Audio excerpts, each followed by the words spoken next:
Now, here we are. And I'm going to share if I can. There we go. Right. So let's start off again with the Mishnah. Just get back into it. Then we're going to jump over the first bit of Gemara and go to the next bit of Gemara. Rabbi, sorry. You scared with the dog and duck, but you've offended all the people in the Rose and Crown, by the way. They're here. They're here. Oh, okay. They're of a higher class altogether. Okay. Roger. So what the Mishnah says, somebody deposits fruit with their friend. This, you recall, was me dumping those 10,000 apples on David's lawn. Even if they're perishing, they're getting rotten, they're rotting, do not touch them. Says, based in your son for based in why? Because it's like you're returning a lost object to the owners. And we had an argument between Rav Kahana and Rav Nachman as to the reasoning of the Tanakh, the first opinion in the Mishnah. Rav Shimon Gamliel makes a lot of sense. If it's going off, sell it and save the guy's money. But the Tanakh said, no, you mustn't do that. You got to hold on to it. So we had two possible reasons. Rav Kahana says it's because the owner wants his own stuff. I would rather have one measure of my own than 9 measures of somebody else's.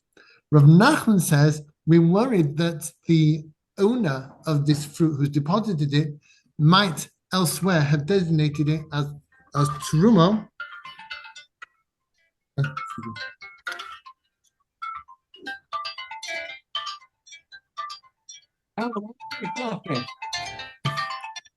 Alan, why aren't you fasting? Hello, Andrea. I'm having my lunch. No, I'm actually in a base of Oh, you should be fasting. What now? Of course. You've done more sins than anyone. They said that you should start 2 days early. Oh no! I agree. I agree. Oh, I haven't eaten since Shabbos. You well? Everything good? Everything is peaceful in a mad world. Good. You? I know that well. Same. No one's at home. No. Will we see you on Yom Kippur? I've got my car key with me. Yeah, I've Buddy's coming to Shaw's with us tomorrow night as well. Oh, lovely. Oh, I'm really sorry. Me and my 3 sons and Buddy. Beautiful. That's and nice. then Yom Kippur, yeah. I should be back home by 1. And Great. You don't need to fast, so you're sinless, Colin. I'm really sorry. I'm sorry. Yeah. Not even close. All right, see you later. Not even close. Bye. I'm looking to put a sucker up, but I can't. The car's in the way. Too bad. All right. Put it around the sukkah. Keep the sukkah in the car. Keep the car in the sukkah. I would have words for my good lady if I did that. Okay, so let us resume.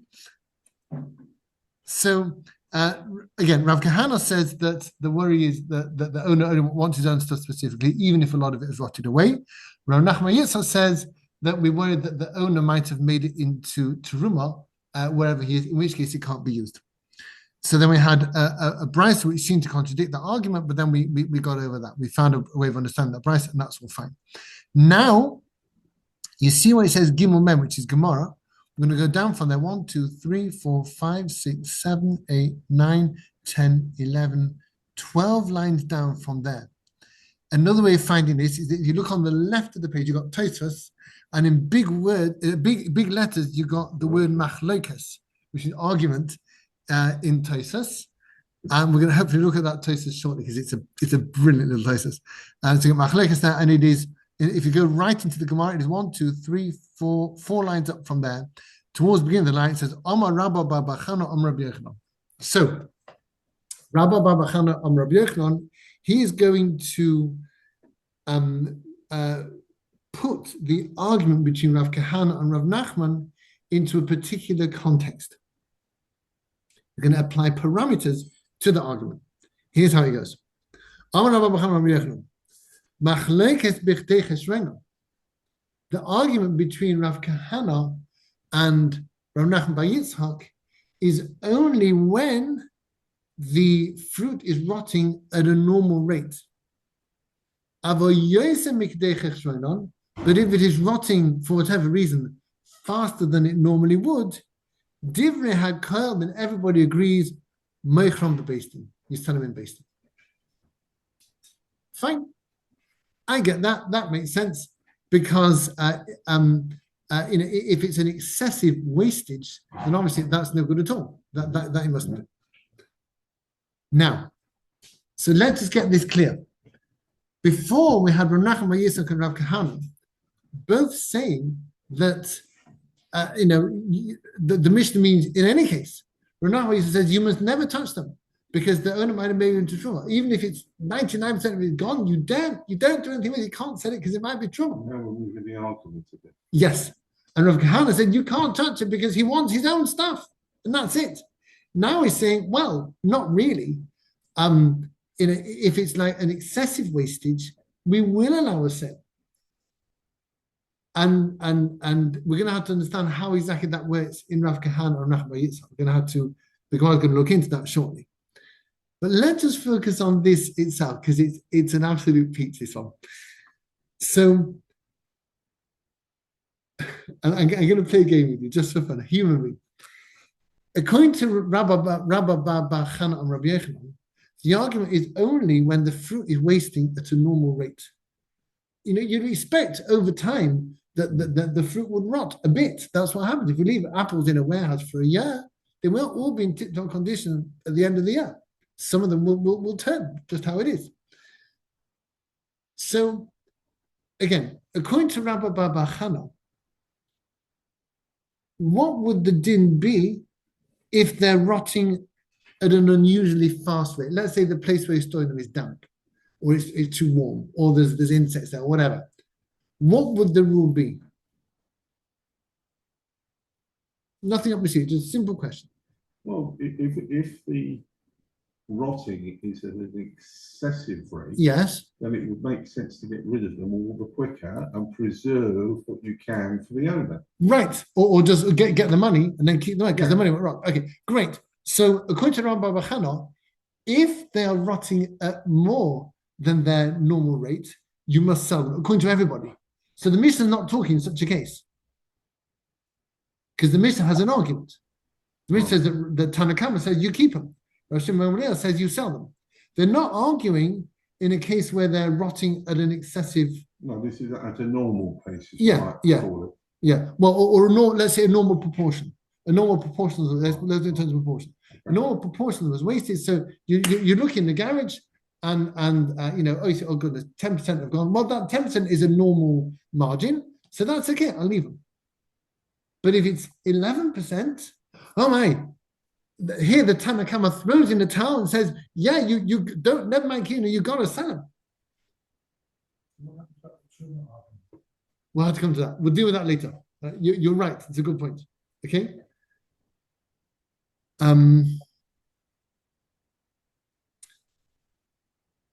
Now, what if you look in and it's not a 10% wastage, it's a 9% wastage, less than the anticipated margin. Don't we go back to the Tanna Kamma and leave it alone? And what were Rosh Hashanah saying? Don't leave it alone. No. Oh. Because then there's no worry. It's fine. Right. So Rabbi Shimon ben Gamliel, in a case where it's 9%, Rabbi Shimon ben Gamliel and the Tanna Kamma agree, leave it alone. In a case where it's 11%, the Tanna Kamma and Rabbi Shimon ben Gamliel both agree you sell it. Hold on, I'm not done yet. What about if it's 9.9%? Right. The question was going to be, how do you establish when you get to the point of excessive waste? Oh, no, it's 10%. Is it? Yeah, I'm assuming that. Let's assume that's. Oh, I was going to say, well, how do you? Well, you need to speak to a food expert. expert. Yeah, that can Johnny Appleseed. We can do that. We can do that. Okay, fine. So if it's 9.9% wasted, what would you do? That's touch and go, isn't it? Well, rules is rules. Right, you got to leave a room for error. No. No, it's strict. Okay. I'm a very conscientious God. David Shapiro in his garage, he counts his apples every day, morning, noon, and night. He's got nothing else to do. He's a busy man, Baruch Hashem. But let's imagine, Well, if the rule is 10%, then you've got It's 10%. 9%. Yeah. So you haven't hit the rule. Okay, so let's say there's 10,000 apples, okay? And there's we allow a margin of 100, all right? So if it's 99 apples that have got wasted, then everybody says you have to leave them alone. If it's 101, everybody says you got to sell them. What if it's 1,000,000 apples? So then my acceptable margin of error is 10,000 apples. That's 10% of 1,000,000. So if there's 9,999 apples that have gone rotten, you leave them alone. If it's 10,001, you sell them. Everybody agrees. So, and I could go on. What if it's 10 million apples? Then if I got 1,000,000 that have gone off, then I've got to sell. If it's 1,000,001, then I've got to sell. Sorry, if I got 1,000,001, I got to sell. If I got 999,999, I got to leave them, and only if it's 1,000,000. So what exactly are Roshim going to come about? One tiny case. You need one more for apple. 1,000,000. I'm sorry?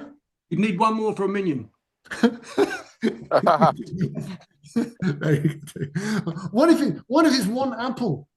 And I'm going to measure with my vernier calipers, 9% or 10%. Because if it's 9%, there's no argument. If it's 11%, It's saying more than that we're looking at. Well, no. What would the din be if it was a one article? Could be losers in the apples. According to that, It's just the same. Yeah, Yeshakach. Because somebody who look out to that article is a shamer. Yeah. You're right. Yeah. But let's come back to these. So let's come back to our apples. So today I look at the apples and I realise that it's only 9.9%. Then do I then have to come back tomorrow and do another count of the apples and say, we've hit 10%. Action station. Apparently so. But let me make it harder for you. So why not? So the Mishnah has the Tanna Kama and Rishon Gamliel arguing about one extraordinarily narrow case, which will probably never ever happen. Exactly the right rate of wastage. Come on. It doesn't happen, does it? Well, hardly. it's going to happen, isn't it? That's the other problem. If it's 9.99 now, by tomorrow it will be 10%. Not necessarily. It could stop there.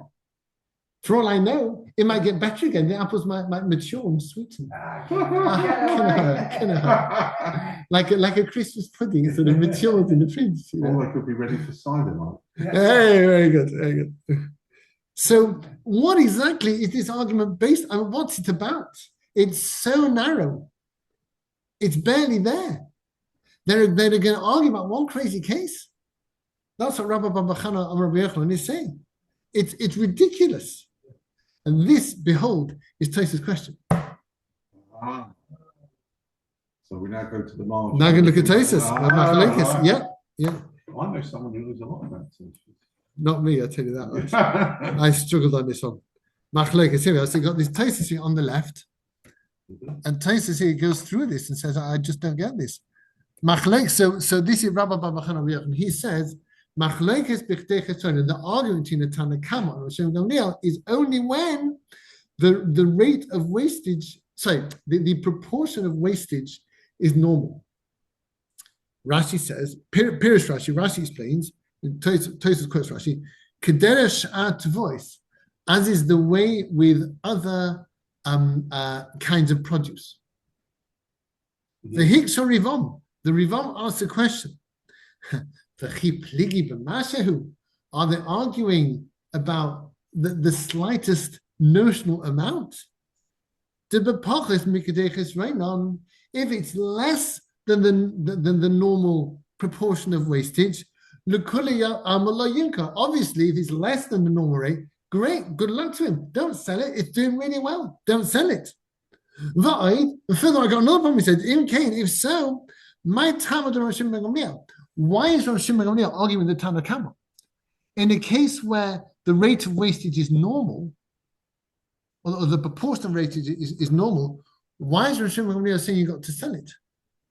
It's normal. When the guy deposited the 10,000 apples in this garage, he knew that if he came back a month later, some of them would have rotted. It's okay, that's business, and it's factored into his calculations that there is some loss from wastage, and it's all right. Because if he tried to shift all the apples every single day, he wouldn't have any rotten apples, but it would be such a business just to shift them at that rate that it would cost him extra staff, and it's not worth it. He'll take that loss on the chin. It's worth doing it. So what exactly is Rabbi Bava Chana saying? The more you look at it, the less it makes sense. The argument is ridiculous, and Rosh Hashanah doesn't make sense. Apart from that, it's fine. But it just doesn't work. And even the second one follows on from the first. Even if you say they are arguing about this extraordinarily narrow notional case, Rosh Hashanah still doesn't make sense because it's the normal rate. That's what Rabbi Muhammad said. They're arguing in the case of B'kedei Chesron. So what's going on?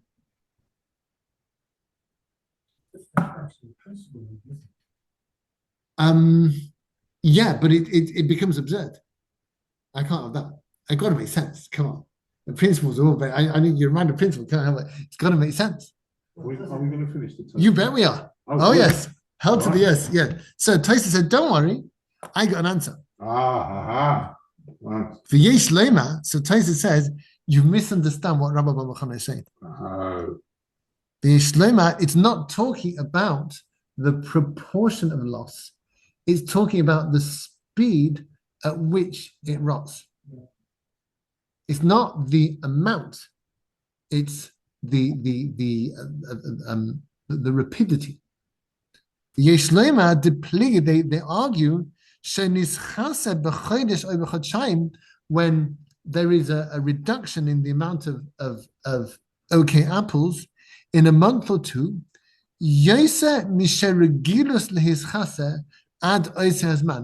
more than is normal to have perished during that time. And they argue ad sheyala hachisarein b'chodesh ay b'shnei chodashim tish'a chatzai kabin lekur 9 half kavim to a kur, which is measures. So that's like I use the example of 10%, but this is the actual proportion. 9 half kabin to a kur. Shehu b'chdei chesroinon l'shana shlema, which is the normal acceptable rate of loss for an entire year. So the argument is not about a vanishingly small case where it just bang on 10%. It's talking about where the rate is normal or not normal. The speed of loss is normal or not normal. So if it is Rabbi, yes, surely it will depend. The speed of loss is going to depend on where the apples are and where they're being stored. Absolutely, you're right, and that's going to have a massive bearing on it. Yes. But truth is, the guy who deposits the apples takes that chance. He insists on dumping them in my garage. I said, my garage is infested with aphids, and they're going to nibble the apples. Oh, I don't care, whatever. So he takes that on the chin. The reason at the beginning, points to follow. You can see how all the time that you're not selling it, you're actually losing money for the original owner. Put them in your yes, that's right. So you're actually causing a bigger loss. Because you can see it all the time, it's going that way. Once you say that you're using the rate rather than actual number, it's a different concept. Right. So you're right. So you see the rate of loss. Yeah. So the amount is not yet catastrophic, but you can see exactly. You see it's going that way. Yeah. So in such a case, the Tanna Kama says, don't touch it. Rav Shimon Gamliel says, if it's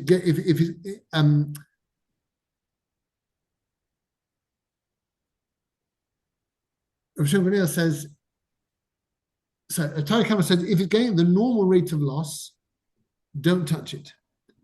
If it's going at a higher speed than the normal, then everybody says you should sell it. So it turns out that it's not a vanishingly small case. It's not when you hit 10% of the amount of fruit specifically. It's about the speed. So obviously, and that's a more common thing, that it's going at a rate that you can extrapolate that it's going to be losing more than it ought to in this time, or not. It's getting the normal rate. Well, that's fine. You see that all the time. That's not a valid.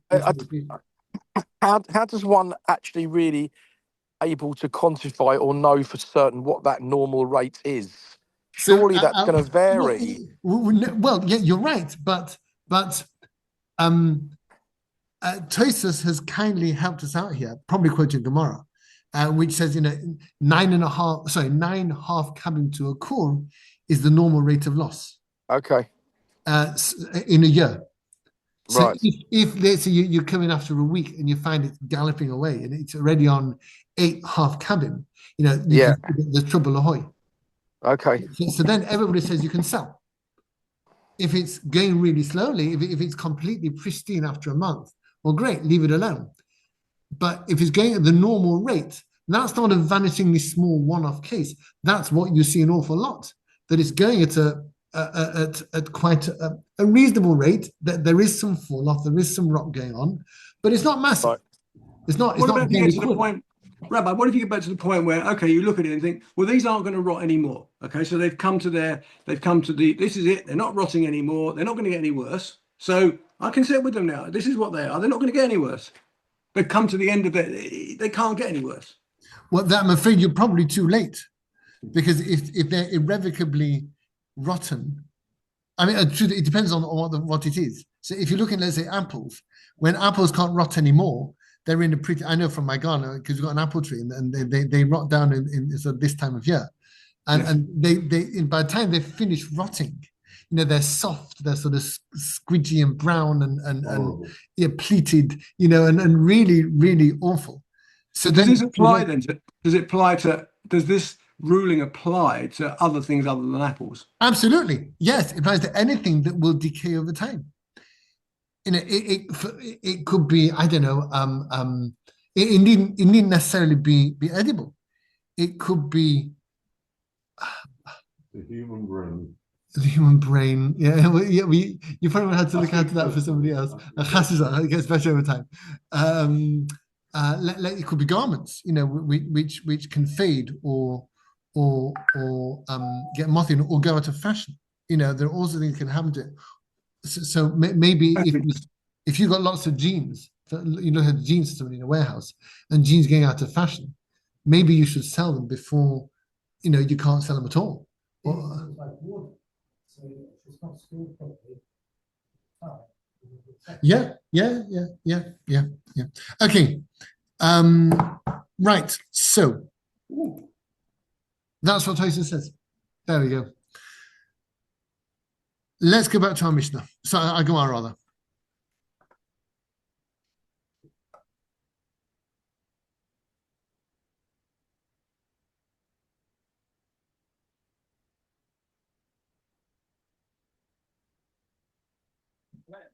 Right. So now you see what it says machlekes in that Tosfos at the beginning of the Tosfos you just looked at. If you go right into the Gemara and go up 2 lines, and the end of the line says Adorav. That's where we're up to. Adorav Nachman bar Yitzchak Vadai Pligot. So Rabbi Bava Chana is arguing with Rav Nachman bar Yitzchak, which is fine. They're allowed to argue. They're both Amoron. They're allowed to argue.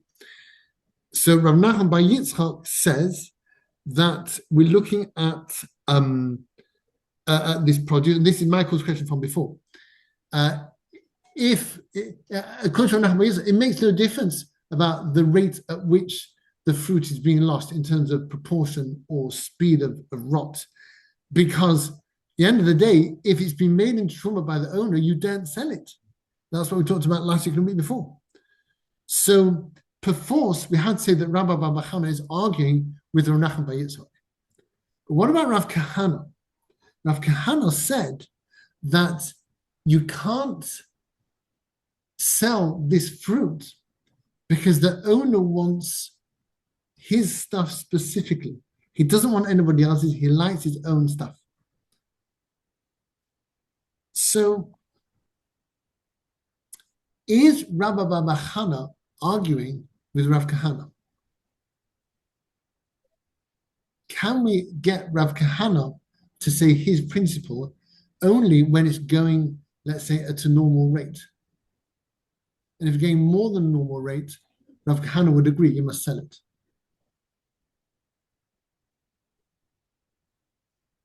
So this is what the Gemara ponders now.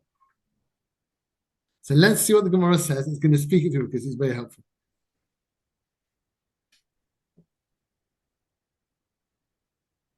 Ad Rav Kahana milema pliga. Who's to say that Rav Kahana argues with Rav Bava Metsia? Maybe Rav Kahana only says that the owner wants to have his own stuff specifically when there's a normal rate of loss.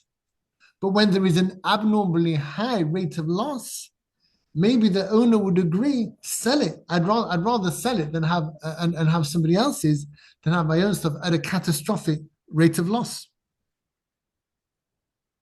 So maybe Rav Kahana agrees to that. That's okay.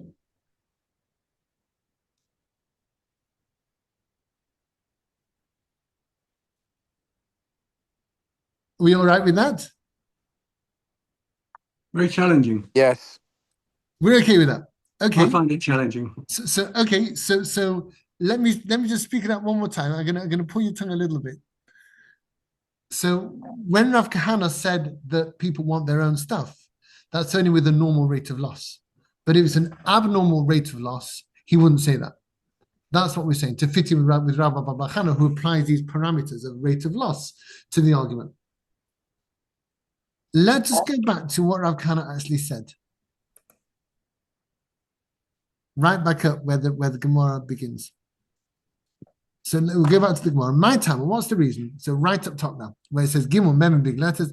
My time, what's the reason that the argument's in the Gemara?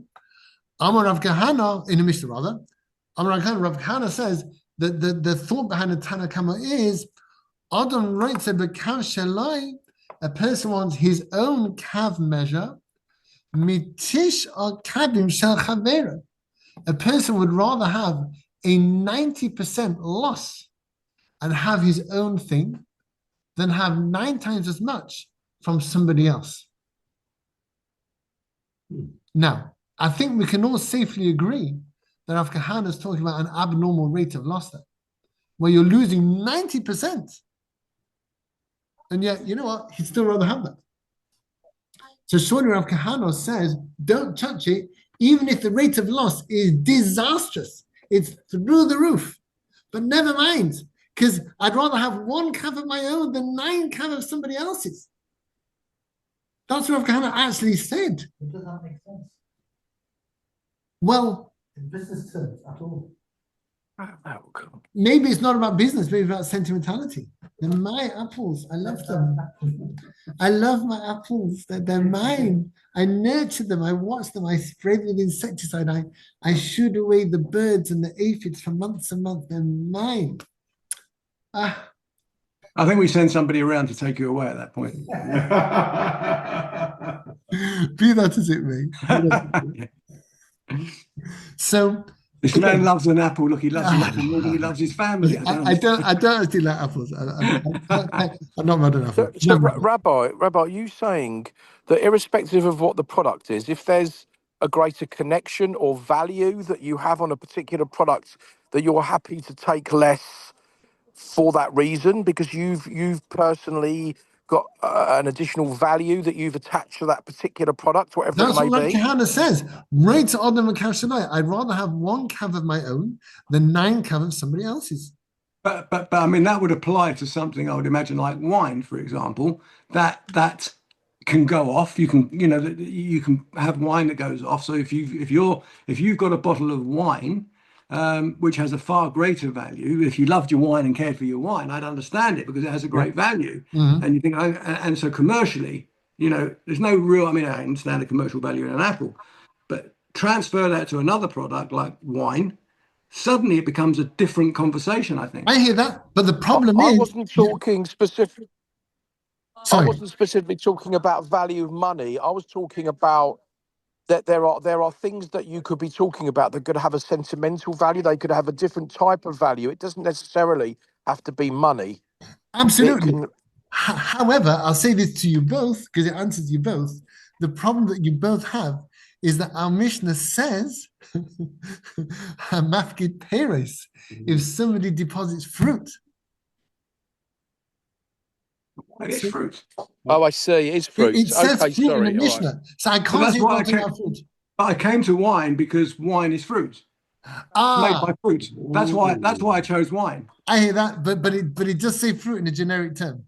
So Okay. it doesn't say That's mafkid why yayin. it wasn't random. I chose I wine hear because that. wine is I hear made that. of fruit. But I can't get away from the basic meaning of this, which is apples and oranges, whatever, or figs or And dates. grapes. Yeah. So let's Yeah. talk grapes. It could be grapes, but it doesn't just say anofim. It says peres. So Right. it's all fruits. That's the problem. So I'm not disagreeing with you in principle. That absolutely, and when you get to these higher end products like you know, I know pictures, rare artifacts, wine. Obviously, there the sentimental aspect is more relevant. But apparently, So, it kind of says it even applies to fruit. I'm going to say something very interesting. So I've really started growing a lot of my own produce the last Kind of, year or so. And I have got a whole variety of different fruits and vegetables. And it's very, very interesting because because I have grown it, even if something is going bad, one of the strawberries or the tomatoes or the peppers or whatever, I have a much higher tolerance and I value them more and I'm happy to take less because I've grown them myself. Fantastic. Now to change your name to Rav Kahana. That's amazing. Okay, and that's precisely the point. Yeah. But here's my question again. Remember, Rabbi Baba Chano said that this is only within normal limits. It's not like ridiculous. And maybe Rav Kahana means that as well. But it doesn't seem to be what he says, because he says, I'd rather have one calf of my own than 9 calves of somebody else's. I'd rather lose masses, almost all, and still have my own. So surely Rav Kahana disagrees with Rabbi Baba Chana, says it's only within the normal limits. And then the Gemara says, no, you're wrong. He says, actually, maybe they do agree. Maybe Rav Kahana says his rule only within normal limits. He said, I'd rather have 1 calf of my own than 9 calves of somebody else's. So the Gemara said, oh, come on. It was just, it was an expression. When people say, I almost died of shock. It doesn't mean they were this close to death. No, it means, I got a shock. It's like that. So let me just show this inside.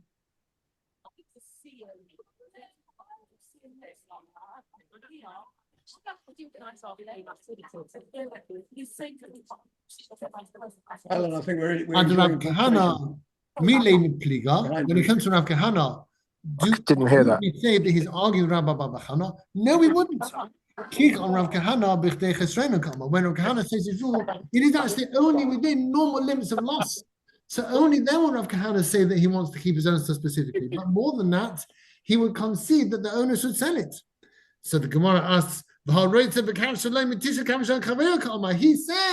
he said out loud that a person would rather have 1 calf of his own than 9 of somebody else's. So the Gemara said, oh, come on. Guzma ba'alma. It's just an exaggeration. It's a figure of speech. It doesn't really mean that. Don't start getting all funny on me. Go on in. Right? Alan, I was just saying about I'm enjoying the conversation of the people around you. It's nice people, nice women. Oh, can you hear it? Making notes.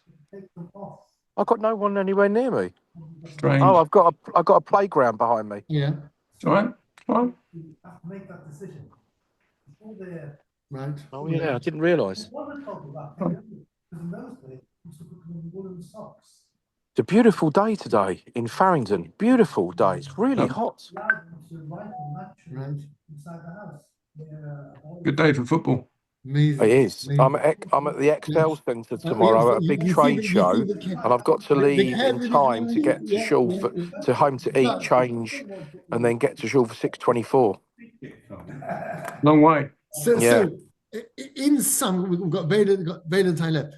In sum, the Gemara says that it could be Rav Kahana only applies his rule, where the Tanna Kama says, don't sell it because he wants his own stuff, only within limits, within normal rate of loss. But if it's an accelerated speed of loss, could be Rav Kahana would say that the Tanakama agrees with Hashem Gamliel that you should sell it. He says you'd rather have one cafe run than 9 of somebody else. It's just a figure of speech. It's just a way of talking. It's not literal. Come on, you know. Taste amazing. No, yeah. Okay. So, Could you? I mean, that argument, and I'm not saying it, that could apply to pretty much everything. So why, in this particular case, are we dismissing that and saying, oh well, it could?